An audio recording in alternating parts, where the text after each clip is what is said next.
ada perubahan ketika aku balik ke rumah itu gitarku jual-jual. Jadi sempat gue jual-jual, gak main gitar. Pokoknya tidak boleh main gitar, tidak boleh main musik.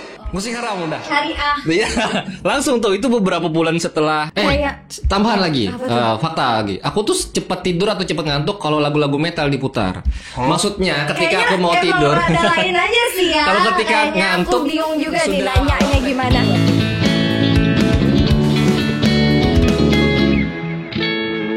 Halo semuanya, selamat datang di podcast kita Jam Kosong, di mana aku nih nggak bakalan sendirian di sini. Kita kedatangan tamu, temen Jam Kosong kita yang pastinya super spesial, yaitu Bang Ananda Perdana Anwar. Oke. Terima kasih Sarah. Iya. Gimana kabarnya nih Bang? Alhamdulillah sehat. Udah sampai sini kan? Jujur-jujuran nih Bang ya, pertama kali ngeliat Abang tuh aku ngerasa kayak takut nih gitu kan, kayak metal banget nih gitu. Dan ternyata Bang ini pernah jadi santri. Wes. Langsung ke situ ya. Iya. Langsung. Kayak wow. Gimana? Gitu kan waktu aku pertama kali lihat Abang, aduh gimana ya gitu kan. Ini anak rocker, anak motor banget nih. Anak motor lagi tambahannya. Iya ya. Nah, ternyata Abang ini pernah mondok di Pondok Pesantren Darussalam ya. Terus tuh sempat ke IAIT ya Bang ya. Iya. Nah, itu gimana sih Bang, kayak kenapa rada melenceng nih gitu? Iya, agak jauh ya konternya, perbelokannya ya. Iya. Oke Sarah, jadi pertama dulu aku itu kan awal-awalnya juga karena terpengaruh faktor lingkungan. Jadi waktu Ramadan sekitar mungkin di tahun-tahun kamu belum lahir kali ya, atau awal lahir. 2003-an kurang lebih. Jadi aku tuh sering ke masjid cuma buat tadarusan. Biasanya kalau tradisi di kampung Ramadan itu ada tadarusan kan setelah tarawih kan. Nah di sana berteman, terus kenalan dengan teman-teman yang mengaji. Ternyata mereka ini sekolahnya bukan sekolah di kampung setempat, tapi mereka tuh pesantren di Martapura. Waktu itu kakak di Bati-Bati nih. Oh gitu. Kayak gitu. Terus ternyata semakin sering berteman malah terpengaruh, dalam artian kenapa aku nggak ikut juga ya, ikut sekolah tapi agak jauh sih, jadi jatuhnya sebutannya mondok gitu. Nah akhirnya aku bilang seserius itu dengan orang tua boleh deh mengizinkan. Jadi ke pesantren itu sebenarnya keinginan aku. Sendirian ke Iya, bukan sendirian sih, maksudnya aku yang berkeinginan, bukan orang tua yang menyekolahkan kamu harus pesantren lah, kada kayak itu. Jadi memang. Tapi waktu itu tuh ke Martapuranya itu sendirian atau sama orang tua juga? Sendirian dulu, naik angkot. Waduh. Kalau teman-teman mau tahu, sekarang ada namanya apa dulu tuh yang paling populer angkot L300 sih, mobil call. Sekarang masih ada tuh berapa. Sempet gak nih kayak cita-citanya gitu kan, ya jadi ustadz aja deh gitu kan? Sempet gak kayak di sini asik jadi santri apa segala macam? Dan sempet gak kayak mikir ya udah aku nih hijrah aja gitu kan? Kayak bukan hijrah sih ya namanya, karena mungkin itu masih anak-anak muda gitu kan. Jadinya kayak ya udah nanti aku bakalan jadi guru, jadi ustadz gitu. Nih ada nggak kepikiran kayak gitu waktu itu? Kepikiran mungkin ada karena sekolahnya, karena kita diajarin pendidikan gitu kan. Terus bagaimana guru ngajarin santri anak murid, terus kepikiran ntar kalau lulus jadinya kayak santri kayak guru itu atau kayak ustadz gitu. Terus setelah itu juga kakak kan tidak dapat ijazah formal yang SMP atau SMA, akhirnya ikut paket D, paket C. Nah, terus masuk kuliah juga jurusannya tuh tarbiyah, jurusan tuh manajemen pendidikan. Ya udah arahnya tuh kayak nantinya jadi guru. Jadi metode pendidikannya ke kakak itu ya jadi guru. Walaupun finally kakak memang gak berubah sih, makin kesini tuh memang makin gak kepengen jadi guru gitu loh. Walaupun sempat ada diarahkan jadi guru aja sudah, tapi ya udah nggak usah gitu loh, nggak jadi. Gitu. Terus ini gimana kakak tuh kayak ini kan sekarang nih podcaster terkenal lah ya kan di Banua kita ya kan nih podcaster gitu kan terkenalnya. Nah kakak waktu itu kan santri ya kan di Darussalam, terus juga kuliahnya sebagai ibaratnya itu kalau lulus ya guru agama ya kan, guru agama, SPD. Nah itu gimana tuh memulai karir di bukan bidangnya gitu kan, karena kakak ini kan katanya wartawan ya kan memulai karirnya. Nah itu gimana kakak tuh kayak ya udah coba-coba aja atau ada link dari teman atau gimana itu tuh? Wah, lagi nih, karena faktor lingkungan sekali lagi. Itu faktor lingkungan mempengaruhi. Jadi lingkungan pergaulan, kakak sambil nyantri, sambil jadi mahasiswa IAID, itu memang juga berteman keluar. Bertemannya tuh nggak ruang lingkup Martapura aja karena kota yang dimukimkan di Martapura, tapi berteman ke Banjarbaru, ke Banjarmasin. Jadi kayak ya ketujuh pengawan lah, ketujuh pekawanan kan nih. Jadi pengawan. Habis itu ternyata ketemu tuh pertemanan yang mereka itu suka menulis, entah itu menulis puisi atau menulis buku. Nah dari sana tuh banyak tuh punya kenalan, diajak gabung bersama dan berkegiatan. Nah mungkin ada selisih mungkin 3 bulan atau 6 bulan, ada tawaran kayak, mau nggak jadi wartawan? Nggak mau nggak kerjaannya menulis? Jadi menulis itu sebagai pekerjaan. Nah dari tawaran itulah aku tuh kayak direkomendasikan ke kantor berita. Karena kamu bisa menulis, kamu pandai menulis, jadi kalau mau jadi wartawan nih sesuai dengan bidang ikam, yaitu dengan bidang kamu. Oh boleh kayak bang, ya udah kamu datang aja dulu ke kantor. Jadi ada abang aku yang rekomendasikan ke kantor beritanya. Dari situlah akhirnya ya magang dulu. Jadi terlupakan nih yang jadi guru? Enggak lagi ya, terlupakan udah nggak jadi keinginan. Dikira ini sampai ini kayak mau jamaah. Jadi ustad ya? Ya, jadi ustad soalnya. Enggak. Soalnya kan kayak ini dari santri ke kuliah gitu kan, jadinya ke wartawan gitu kan, ya, jauh banget nih. Karena aku juga latar belakang pendidikannya santri juga ya kan. Terus tuh tiba-tiba ini kayak pasti ada niat yang kuat gitu loh untuk merubah itu. Tapi ternyata Kak Nanda nih ini ya dari teman-teman dari gitu teman-teman ya. Jadi teman-teman sekitar tuh sangat-sangat mempengaruhi kita dalam berkarir nantinya ke depannya. Ya kamu kan dulunya pesantren ya madrasah lah ya. Madrasah terus justru jurusan yang kamu ambil sekarang, ngulik. Jurusan yang kamu ambil sekarang tuh sesuai nih dengan kewartawanan, kejurnalistikan, komunikasi. Jadi ya hal-hal seperti itu kadang bisa kita temukan di pertengahan perjalanan kita. Nah balik lagi kan itu pertemanan di luar kampus. Benar. Nah pertemanan di kampus pun ada nggak sih kayak jadinya bikin bimbang gitu? Wartawan atau jadi guru nih kan teman-teman di kampus apa segala macam itu tuh pastinya mengajak kita menjadi guru dan karena jurusan. Iya, karena jurusannya. Tapi kan di sisi lain ini sudah terjun nih di dunia kerja sebagai wartawan itu gimana tuh? Ada nggak rasa-rasa bimbang? Bimbang gitu? Itu tidak ada. Karena mungkin ini ya kayak karena udah terlupakan tadi yang jadi gurunya jadi. Dan lagi senior maksudnya alumni yang di kampus yang sama, mereka juga nggak semua jadi guru. Jadi ada yang malah kerja tambang. Jadi lulus, kok kerja di tambang, padahal jurusannya jurusan pendidikan. Jadi hal-hal itu sebenarnya lumrah aja kan. Banyak juga yang bukan salah jurusan ya, tapi ketika lulus kita tuh punya jalan masing-masing. Ada yang malah jadi ASN, apalagi banyak lagi yang jadi tenaga kontrak. Terus mereka fokus ke dagang aja dan sukses juga banyak. Jadi ya kakak pikir sekolah kuliah itu memang sarana kita mencari ilmu, mempelajari banyak hal. Tapi untuk urusan pekerjaan itu bisa apa aja, nggak melulu sesuai dengan jurusan kampus gitu loh.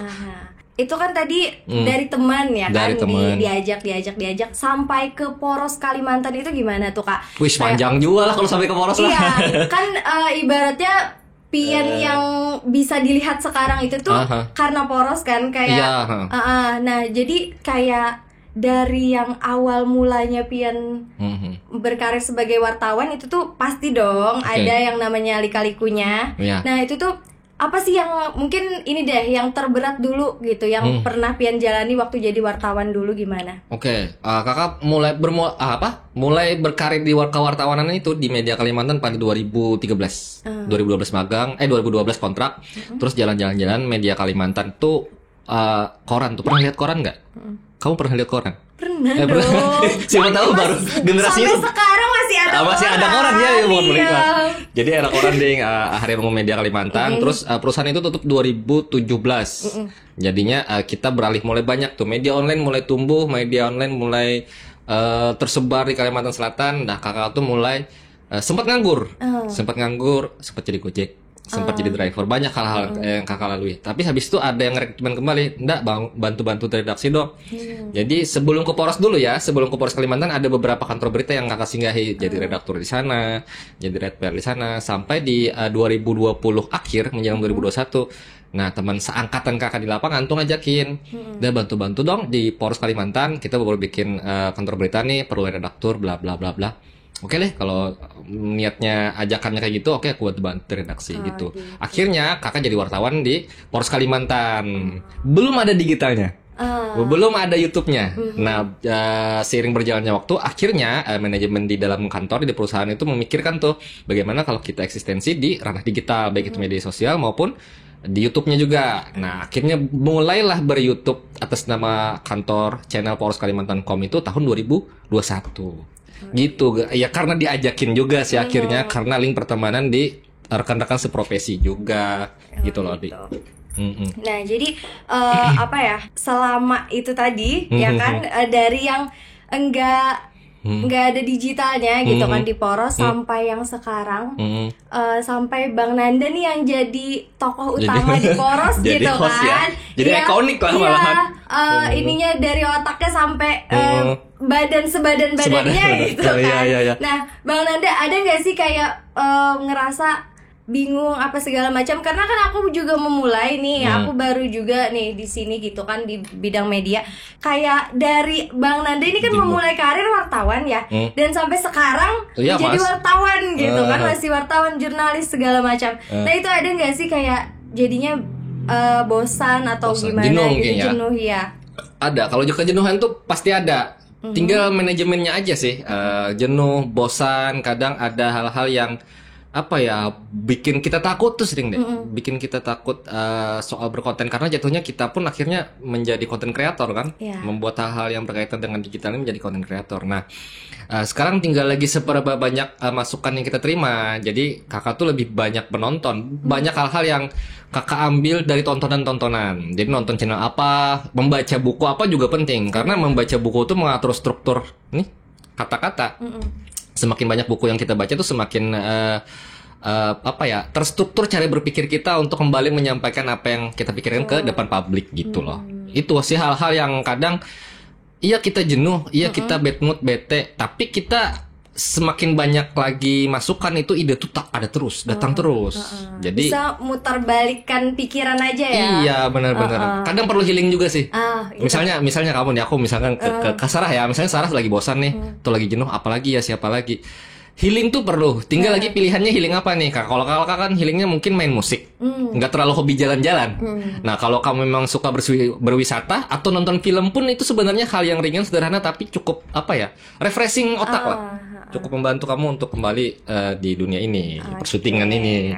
Gitu.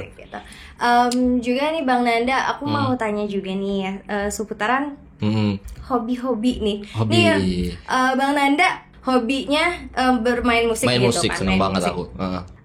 Kadang orang-orang tuh jadinya kalau hobi tuh hobi aja gitu kan, nggak kayak apa ya, nggak bisa ngaturnya.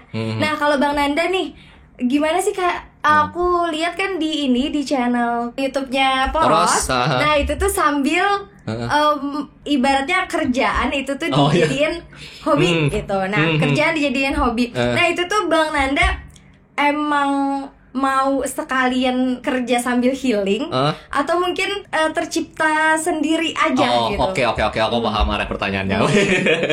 Oke, aku sebenarnya ada kiblat atau ada panduan itu dari kantor berita dulu. Jadi kita kan punya banyak sekali channel kantor berita di Indonesia ini. Jadi kakak tuh masuk penonton net juga. Net itu punya program banyak sekali. Jadi kakak pun ngambil dari sana. Kadang ada musik bla bla bla, anywhere dan segala macam plugin. Nah, kita di lokal, maksudnya kakak yang punya program itu pengen ngambil serap beberapa program itu untuk di syuting atau dijadikan program di Poros Kalimantan. Jadilah Poros Musik itu. Jadi kita main musik, kita rekam, kita publish. Kita main musik, kita rekam, kita publish, karena kakak pun suka gitu kan. Dan akhirnya jadilah konten itu. Karena apa ya? Karena ya umumnya sih kantor berita punya program musik tuh sebenarnya udah dari dulu gitu loh. Jadi normal-normal aja kalau kita pun melakukan hal yang sama. Oke, mungkin kita flashback dikit. Oke, boleh deh, boleh. Nih, kalaunya tadi kan ya udah kerja sambil healing ya kan, bermain musik. Nah, awal mula kakak tuh suka musiknya itu awal mulanya suka musik itu kenapa? Atau karena mungkin tadi kerjaan mumet gitu kan, aduh healingnya apa ya, tapi kayaknya mungkin kalaunya jalan-jalan nggak memungkinkan. Kalaunya jalan-jalan mungkin nggak memungkinkan gitu kan, jadinya mungkin ada musik ini nih yang asik gitu kan, jadinya healing kakak. Nah itu mungkin di mana tuh awal mula jadi kenapa jadi hobi suka kenapa main jadi musik hobi kenapa dan, jadi suka lah ya. Wah, kakak tuh belajar gitar SMP tuh deh awalnya. Berarti itu belum ini ya, belum ke Darsalam. belum ada statement musik haram gitu, belum ada. Oke. Apakah waktu ke Darsalam Pian Sebentar, aku mau ini hal menarik deh. Ini fakta dan ini papa atau orang tua di rumah pasti tahu. Jadi kayak itu. Kakak tuh sudah belajar main musik, les-les kayak gitu kan, pengen bisa belajar gitar dan gitar tuh dibelikan abahku dari di Jogja kayak itu. Nah, waktu itu dibawa ke rumah dan aku akhirnya belajar bergitar. Sampai rela kadang les-les ke Banjarmasin demi bisa bergitar. Udah kayak itu aja, singkatnya kayak itu. Akhirnya kakak ngeband lah dengan anak SMA. Kakak SMP masih. Jadi teman-teman ngeband kakak tuh kakak tingkat semuanya senior. Akhirnya ngeband, suka rental studio, ikut festivalan atau perada-perada ngisi-ngisi sekadar kayak gitu. Terus, nah itu sebelum pertemuan di masjid tuh. Tuh kan, berarti ini ya bisa main musik dulu. Bibit-bibitnya metalnya itu ada udah dari dulu. Nongkrong main gitar-gitaran di jembatan atau di persimpangan komplek tuh udah dari dulu. Udah dari anak senang-senang gitar-gitaran, senang main musik dan beli buku kunci gitar tuh udah dari anak-anak dari umuran SD. Iya, modal ya, dari kecil. Intinya kan suka musik, senang bermain musik. Tapi kalau orang tua emang ada jiwa-jiwa musik atau gimana? Enggak sih, tapi abahku itu tuh dulunya pernah kayak ya main teater, senang berkesenian gitu loh, dulu masa mudanya. Gitu. Jadi senang aja dengan musik. Tapi dia bisa main gitar. Satu-satu lagu yang papa suka itu ini, Bimbo. Tahu Bimbo nggak? Nggak tahu Bimbo. Dia senang banget itu. Nah, oke, aku lanjut ya. Setelah itu akhirnya aku bertemu dengan lingkungan masjid, pindahlah aku ke pesantren Martapura.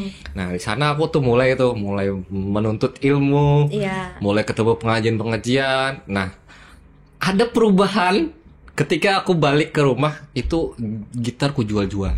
Waduh. Jadi sempat gue jual-jual. Gak main gitar, pokoknya tidak boleh main gitar, tidak boleh main musik. Musik haram udah. Syariah. Iya, langsung tuh itu beberapa bulan setelah mondok tuh. Akhirnya setelah bertahun-tahun baru ngerti, oh ternyata ada hal-hal, kita bisa kok sebenarnya membuat itu jangan sampai ke ranah yang melanggar. Gitu sih. Wah, banyak tuh kontra soal itu banyak tuh. Tahun-tahun itu pernah kakak lewati. Oh, jadi waktu yang jadi santri itu emang no way. No way. Tapi yang waktu awal ya. 5 tahun 6 tahun dulu ya baru balik main band lagi. Main band lagi akhirnya. Oke.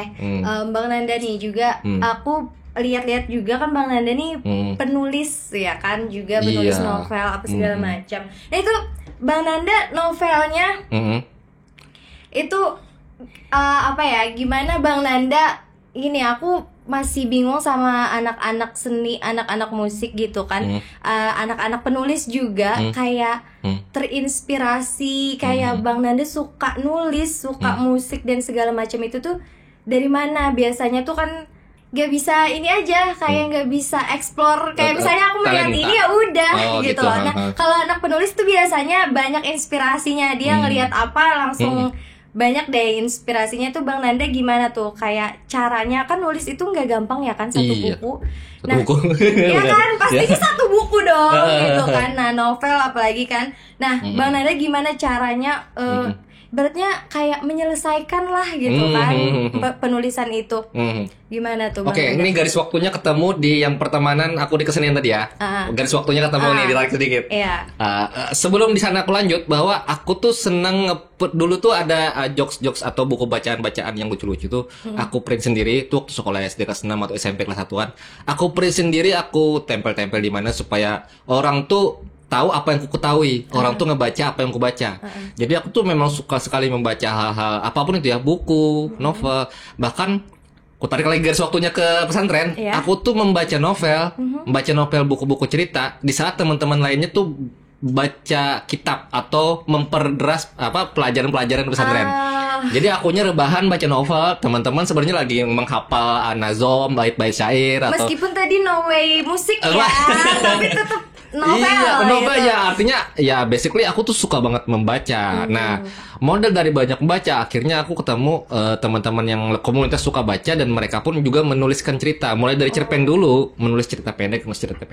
Jadi gitu, lingkungan lagi, Iya. teman-teman lagi. Kayaknya dari awal gitu kan, dari yang tadi masuk pesantren, masuk pondok, lingkungan, Iya. terus kayaknya kita bisa rangkumkan Bisa rangkum gitu ya. ini sebagai Iya. psikologi perkembangan seseorang.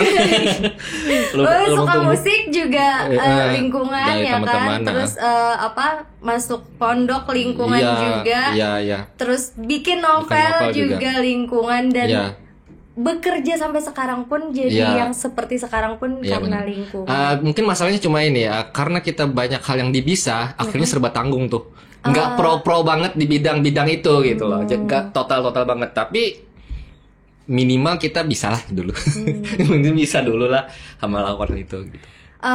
Ini dong aku mau nanya ini sih, kayak kenapa Bang Nanda nih yakin gitu loh? Karena aku lihat kan tadi pekerjaan tuh cuman wartawan gitu loh, kayak lingkup wartawan. Kenapa yakin banget nih kalau lingkup ini tuh bisa bikin Bang Nanda seperti sekarang gitu? Aku kada tahu. I don't know. Soal itu aku tidak bisa. Kenapa ya ini meyakinkan itu aku nggak tahu. Cuma yang jelas aku tuh punya prinsip atau pendapat, aku nggak tahu nih. Akhirnya aku tuh tidak suka pekerjaan memakai seragam. Jadi kayak semua orang pakai seragam dinas, semua orang pakai baju ini. Aku tuh ada ketidaksukaan di situ. Dan ketika ketemu pekerjaan berprofesi sebagai wartawan tuh bisa sebebas itu berpakaian, mencari berita, turun ke lapangan, akhirnya wah aku senang sekali pekerjaan ini. Aku mencintai, I love my job gitu loh. I love my profession. Itu makanya itu terus dilakukan tuh. Karena sembari jadi wartawan, aku bisa bertemu dengan banyak orang dengan berbagai macam latar belakang, dan akhirnya aku mempelajari banyak hal dari beberapa orang-orang yang kutemui. Balik lagi Itu kayaknya sih. ke sifat Bang Nanda. Bang Nanda sifatnya introvert atau ekstrovert sih Bang? Wah. Soalnya katanya suka ketemu banyak orang, suka cari-cari informasi gitu kan. Aku tuh nggak bisa mendiagnosa diriku sendiri sebenarnya, tapi aku tidak nyaman dengan kerumunan. Maksudnya aku lebih senang dengan hal-hal menyendiri, tapi aku pun tidak canggung bertemu dengan orang baru. Nah gimana dong? Kalau nggak salah ada istilah ambivert deh lagi satu. Oh iya. Jadi aku tuh tidak masalah bertemu dengan orang baru, berkenalan, habis itu mengajak bicara. Aku tidak punya masalah dengan itu. Tapi ketika berada di kerumunan banyak orang, keramaian, aku tuh tidak nyaman dan tidak merasa nyaman. Kayak insecure lah, istilah WD insecure. Aku tuh nggak nyaman dengan kerumunan, nongkrong di tempat yang berjubel manusianya. Wah, aku mending nyari yang sepi deh. Kayak gitu, nggak enjoy aku. Tapi yang waktu jadi wartawan enjoy gak? Enjoy. Tapi itu kerumunan banyak orang. Kan kerjaan. Oh gitu. Oh jadi kerjaan beda harus ya, tetap dilakukan. Beda lagi lah. Gitu. Oke. Gitu. Oke Bang Nanda.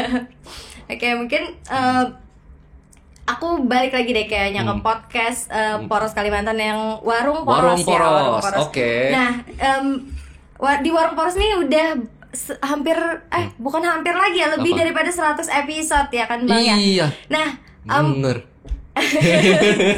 terus ini menghitung dia. dari 100 itu gitu kan, dari 100 itu yang mana sih pengalaman yang paling sulit mungkin di Sulit. di episode Pengalaman sulit ya, sulit dalam sulit. artian mungkin kita mengemasnya ya. ya. Aku tuh paling sulit di awal-awal sewaktu dulu ada namanya Okitalk, obrolan kita indoor. Kayak gini nih, mirip banget nih. Iya. Iya. Nah, itu agak kesulitan karena apa? Karena agak santai kurang santai. Kurang santai itulah yang mungkin aku tidak bisa mengeksplor semua hal-hal yang act out, aku ingin memperagakan bla bla bla. Terus itu bahasa Banjar itu mau aku keluarkan. Nah, ketemu Warung Poros, akhirnya aku senang. Jadi kesulitan itu belakangan sudah tidak ada lagi, sudah mulai tipis. Tinggal lagi mungkin mencocokkan waktu, tapi itu bukan kesulitan sih. Itu rules aja, nggak masalah. Nah, Warung Poros nih, Warung Poros itu kan tadi kata Bang Nanda dikaitkan juga dengan musik gitu kan. Ya, aku beberapa kali juga lihat bahwa di openingnya lah gitu kan, itu bermain musik dulu ya kan. Iya, benar. Nah, Bang Nanda, alasan Bang Nanda sampai musik itu dijadiin konten juga gitu kan, saking sukanya sama musik, alasannya tuh apa sih Bang Nanda? Kayak sesuka itu sama musik gitu. Itu mencairkan yang kaku. Jadi mungkin kita kan berpikir tuh kayaknya sudah seharian bekerja pun. Bahkan aku nggak memungkiri narasumber kita adalah orang-orang dengan profesi-profesi yang serius gitu loh. Jadi mungkin mereka datang ke podcast itu setelah bekerja, setelah capek. Nah, niatku ngundang untuk ngajak ngobrol itu bukan menambah beban pikiran mereka, tapi ingin mencairkan suasana setelah si narasumber atau tamuku di Warung Poros itu datang ke Warung Poros. Jadi ya aku ngajakin kamu ke sini bukan untuk kamu berpikir kembali loh, tapi untuk kita ngobrol lagi. Nah, jadi aku mulailah dengan nyanyi-nyanyi itu memang untuk meruntuhkan hal-hal yang rumit dalam kepala. Itu gitu, untuk mencairkan suasana. Oke, nah itu alasan Warung Poros ada musik-musiknya ya kan? Iya, benar. Alasan pribadinya Bang Nanda nih. Alasan pribadi. Kayak sesuka itu sama musik, apalagi kan aku tahu ini Bang Nanda nih lebih ke rocker gitu kan. Kan banyak nih genre musik. Genre musik, oke. Kenapa menyukai rocker? Bang Nanda nggak lihat ya aku? Oh iya. Kamu seperti menyesuaikan sekali ya. Iya. Apa yang kusuka kamu mencoba untuk berpassion gitu ya. Iya. Nah, apa? Bang Nanda, alasan pribadinya kenapa milih rock gitu kan? Oh, oke. Jadi Genre rock. suka rock gitu. Oke. Ke sana ya. Metal. Oke. Aku suka sekali suara distorsi. Distorsi gitar, distorsi gitar dan dengan berbagai macam efeknya lah. Jadi aku tuh suka sekali lagu rock itu karena bisa headbang. Maksudnya bisa enjoy ya dengan tempo-tempo cepat gitu. Dan bunyi-bunyian yang bising, aku tuh suka banget begitu. Kayak gimana ya? Aku punya alasan suka musik rock itu karena ya kita menikmati, kita enjoy. Untuk menyukai ya. Tapi kenapa rock gitu loh? Kayak padahal rock itu kan kayak yang bentar nih kemana ya? Kalau kamu gimana? Kalau kan kayak kamu suka apa? Akustikan yang santai itu folk. kan iya pop. Nah, kalaunya Bang Nanda rock gitu kan. Tapi katanya menenangin. Iya, menenangkan. Kayak tambahan lagi, fakta lagi. Aku tuh cepat tidur atau cepat ngantuk kalau lagu-lagu metal diputar. Maksudnya ketika aku mau tidur. Ada lain aja sih ya. Kalau ketika ngantuk, aku bingung juga sudah malam pengen gimana. tidur, aduh dengeran apa ya? Nah, kalau aku dengarkan metal, aku lebih tenang. Lagu metal. Iya, jadi cepat tertidur tuh. Tapi kalau mendengarkan lagu-lagu yang mendayu-dayu, itu fokus banget tuh kayak dengeran lirik, mau cari tahu tentang apa, jadi mikir. Aku kalau dengar lagu-lagu santai itu jadi mikir. Itu alasannya Bang Nanda jadi penulis. Mungkin maybe ya. Bisa jadi. Aku tuh jadi mikir gitu, lirik-lirik yang bagus, kalimat-kalimat apa senja-senjaan sekarang. Apapun kayaknya perlu, kalau dinikmatin ya udah nikmatin aja, nggak perlu dipikirin kan. Nah, itu mungkin ada sedikit kesalahan. Ya, aku tuh mikir kadang ini main di mana ya? Dia ini kunci apa ya? Ini liriknya kok kayak gini dia nulisnya. Itu kalau lagu-lagu santai ya. Tapi kalau sudah lagu metal, rock, aku tuh tinggal ngangguk-ngangguk aja sampai ngantuk. Udah gitu. Se-enjoy itu sih, senikmat itu aku mendengarkannya. Itu begitu Nona. Begitu Sarah. Gitu ya. Iya, Oke. Nice ya. Itu jawaban yang kamu harapkan gak sih? Iya, kayak ketemu gitu kan. Tadi kenapa? aku nanyanya bahwa Bang Nanda kenapa sih jadi penulis gitu kan. Bang Nanda kenapa sih sukanya rock? Ternyata itu. Iya. Ternyata kalaunya Bang Nanda dengerin musik-musik yang alunannya beralun-alun, jadi penulis. Mendayu-dayu, iya. Jadi mikirin lirik, jadi mikirin kata-kata bagus. Makanya gitu. Oke deh Bang Nanda. Karena tadi kan Bang Nanda suka rock gitu kan. Terus juga suka band J-Rock ya? Iya. J-Rock. Wah, aku J-Rockstar banget. Terus Wali juga. Wali. Oh iya, serius banget disurusinya. Lanjut.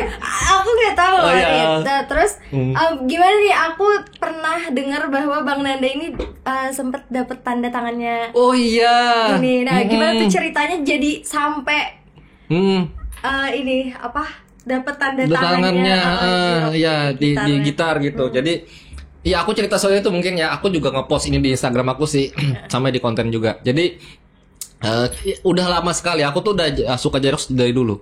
Terus belakangan dia ada info datang ke Kalsel. Udah lama banget juga nggak ada jadwal di Kalimantan Selatan. Nah, aku lihat, aku kan nge-follow semua akun official mereka kan dari YouTube, IG segala macam dan personalnya. keluarlah info itu bahwa mereka akan ke Kandangan, Kalimantan Selatan. Wah, dari situ gelabakan tuh, aduh aku di sini, kita dekat, aku harus gimana nih, aku bersikap gimana, aku apa yang aku lakukan. Aku tuh agak panikan tuh, karena pengen ketemu. Nah, terus akhirnya ternyata aku mencoba untuk doorstop, istilah di wartawan tuh doorstop lah istilahnya. Artinya menyetop narasumber di tempat untuk diwawancarakan kayak gitu. Itu istilah jurnalis. Jadi aku mengira-ngira aja. Kalau mereka main manggung malam, berarti minimal pesawat tiba itu pagi. Di situ aja aku mikir. Akhirnya ya udah aku doorstop aja lah ke bandara. Itu. Tapi aku juga berkontak siapa yang menyelenggarakan acara itu. Nah, itu sebenarnya dapur sih, trik-trik wartawan untuk menemui narasumber. Nah, itu aku pakai ketika mereka datang kemarin. Akhirnya kami bertemu di bandara. Bertemu di bandara, ngobrol, dan aku nguntit sampai ke tempat makan. Karena umum sih bawa tamu datang ke daerah kayak ke Kalsel sebelum ke acara venue, misalnya makan dulu kan.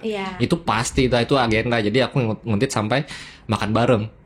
Sampai bawa gitar untuk ditandatangani dan ngobrol juga sama Jerox. Bawa gitar untuk ditandatangani aja. Bawa kaset juga, kaset pita. Kaset pita ke hadapan mereka berempat, para personil, dan semua ditandatangani. Dan itu happy banget, senang banget sih aku. Gitu. Ini juga aku mau nanya Bang Nanda, kalau ngeband tuh kan berbagai macam ini ya. Nih Bang Nanda ini ternyata sukanya bass ya kan? Iya. Suka ngebass. Ngomong ngebass kali. Iya. Nah, aku bermain bass. Nah, kenapa memilih bass daripada alat musik yang lainnya? Gara-gara kalah jago. Karena kakak tuh di mall speechless jawabannya ya. Kalah jago. Gara-gara yang lain itu udah gimana ya? Aku tuh belajar bergitar, main gitar, chord, belajar nggak ngulik-ngulik lagu. Tapi akhirnya ketika ke rental musik, bikin band dengan teman-teman SMA waktu itu. Ada yang sudah pegang posisi gitar, ada yang sudah main drum, apalagi yang nyanyi sudah suaranya bagus. Aku nggak bisa nyanyi. Nah, gitar tuh udah 2 di situ. Ada 2 gitar. Cuma satu orang yang nggak kepengen main bass. Jadi aku tuh pada akhirnya bermain bass hanya mengisi kekosongan aja. Jadi buah di kami kada ada handaknya kan. Jadi main bass gitu nah. Duh, kayak mau aku main gitar. Ya mau nggak mau akhirnya aku pegang bass lah waktu di studio.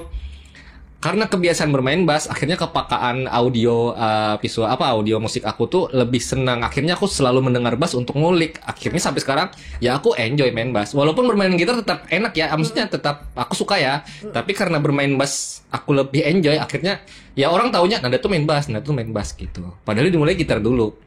Dan memang secara skill kalah jago sih sama gitaris gitu. Akhirnya ya udah main bass aja. Udah enak kok, suka kok gitu. Jadi kayak lebih ke mengisi kekosongan. Menjadi sesuatu yang paling disuka di sekarang. Iya, karena ilmunya kurang lebih nggak jauh-jauh beda dari gitar ke bass tuh cepat, maksudnya mudah aja, nggak terlalu banyak skill. Yang penting bisa main gitar, kamu pasti bisa main bass gitu tuh. Gitu. Ya aku mau nanya lagi juga nih. Lanjut. Tentang podcast lagi nih kayaknya. Oke, podcast lagi kita. Nih podcast narasumber. Yes, narasumber enggak tuh. Ini Bang Nanda biasanya nge-podcaster gitu kan, jadi host jadinya. Aku tuh berasa pengen ngatur loh. Kamu gitu. Lanjut. Aduh gimana ya. Lanjut Sarah. Narasumber yang paling enggak yang sulit diatur mungkin. Waduh. Ada nggak sih kayak selama Bang Nanda 100 lebih loh udah di podcast ya kan? Ada nggak sih narasumber yang mungkin ya gimana gitu ya? Nah, cara Bang Nanda menghadapinya tuh gimana juga? Untung caranya pertanyaannya. Kalau siapa orangnya tuh susah. Takut juga sih. Untung caranya ya. Cara menghadapi. Dan apa sih biasanya narasumber nih yang kayak paling males deh gitu loh. Wah, kamu akan melewati itu nanti ya. Sebenarnya gini, soal narasumber kita nggak tahu bagaimana respon atau reaksi dia ketika di podcast, ketika ngobrol. Tapi salah satu mungkin trik and tips ya. Kitanya harus pandai mengalihkan atau membuat topik baru sih. Kupikir itu hal-hal yang kayaknya sederhana tapi akan selalu kepake di dunia perpodcastan kita di sini. Jadi punya pembahasan yang lain, punya topik atau punya pengalihan pembicaraan biar tidak tersekan awkward moment. Karena kan banyak tuh ketika si narasumber ngejawab, misalnya kamu bertanya, Bang Nanda bagaimana nih proses bermusiknya? Ya gitulah, aku main gitar kadang juga rental studio. Udah gitu kan. Udah ya. gitu doang kan, itu akan bingung. Ya terus apa lagi gitu, nggak kemana-mana nih, serius nih ceritanya. Akhirnya ya kepaham atau ke rasa mengerti sebagai sumber pun atau sebagai tamu pun itu juga penting. Ya datang ke sini memang untuk kita saling bercerita kan, kita sharing gitu loh. Nih juga nih kayaknya pertanyaan terakhir nih Bang Nanda ya kan nih ya udah dari dulu gitu kan jadi wartawan terus tuh sekarang jadi podcaster lah gitu kan yang utamanya gitu. Pasti sebagai manusia nggak ada sih yang kayak pastinya cukup gitu, ngerasa cukup. Nah Bang Nanda nih dari yang awal wartawan sampai sekarang gitu kan pasti ada goals yang mau dicapai gitu kan.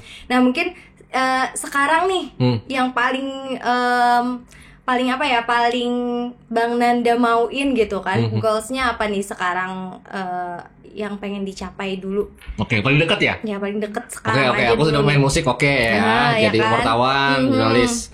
Aku tuh pernah nolak satu baju pembagian di komunitas itu tulisannya jurnalis bukan artis, saya pernah nulis ini, dan baju itu aku kasihkan ke salah satu redaktur. Jadi hal itu aku tolak karena apa? Aku pengen jadi artis. Kalau hal itu jadi doa, wah aku nggak pakai baju itu. Jadi baju itu aku kasihkan lagi. Jadi intinya paling dekat, mungkin goalsku lagi yang paling dekat ya aku main film sih. Jadi aktor lah, main film. Moga ya. Tayang di bioskop tapi ya. Oh gitu? Iya dong. Para sutradara film. Iya lah. Main film. Oke deh Bang Nanda, itu aja. Terima kasih banyak atas waktunya. Siap, thank you Sarah, kamu oke banget. Oke deh teman-teman, jam kosong itu dia tadi obrolan aku bareng Bang Nanda. Ini banget, seru banget. Kalian kalau yang mau minta di narasumber yang mana lagi nih, siapa lagi nih gitu kan, langsung aja di komen. Terus juga subscribe yang belum subscribe, like dan share. Oke, tambahan ini untuk reels aku nantinya dan story aku. Jadi teman-teman, seberapa worth it Sarah ke warung poros, nanti kita akan bongkar juga, kita ke profiling juga. Sarah ini siapa sih Bang? Sarah ini siapa Bang? Nah, mungkin ada yang bertanya. Nanti polling aja ya, polling dan juga komen di reels aku. Nanti aku juga kirim. Oke Sarah ya. Nanti kita akan hamburkan media sosial. Oke deh, terima kasih banyak Bang Nanda atas waktunya. Terima kasih semuanya. Assalamualaikum warahmatullahi wabarakatuh.